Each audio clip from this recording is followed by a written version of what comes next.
I love the scene from the movie Alice in Wonderland. She's seen walking on this deserted path where she runs into this fork in the road, and that's where she meets the Cheshire Cat. She asks, "Which road should I take?" The cat says, "Well, where are you going?" She says, "I don't know."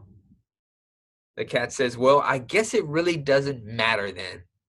I love telling this story because I grew up in this high performance driven Asian culture where I thought I was supposed to be like a doctor or something like that growing up. And something I used to always hear was, "Tuan, you have great potential, great potential." But the sad reality was I had no idea what my potential looked like, and neither did anyone else around me.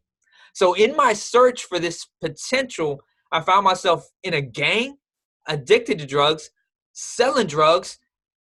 Instead of becoming a doctor, I became a street pharmacist, an illegal one. And wait, did I mention that my drug of choice was crystal meth?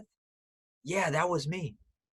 This led me down this dark path of addiction to incarceration, addiction back to incarceration. I went to prison not once, not twice, but 3 times. Why?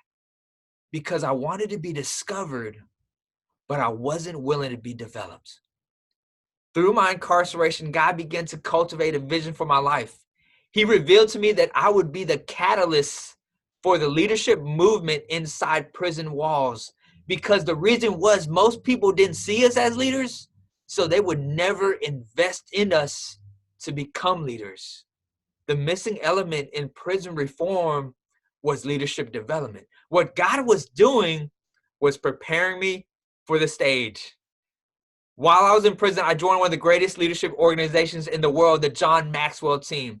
104 days after I get out, God brings me before a stage in front of 3,000 people with my mentor, the CEO of John Maxwell Enterprises, Mark Cole. Since then, I've launched the nonprofit Prison Transformation Initiative, which is geared towards impacting prison culture by breaking barriers through leadership and communication. We believe in transforming lives to lead, and if you do too, check us out at www.transforminglives2lead. I know the power of a stage because my first stage was in prison. And through that stage, I am who I am today. My name is Tuan Nguyen, and I went from prison to purpose.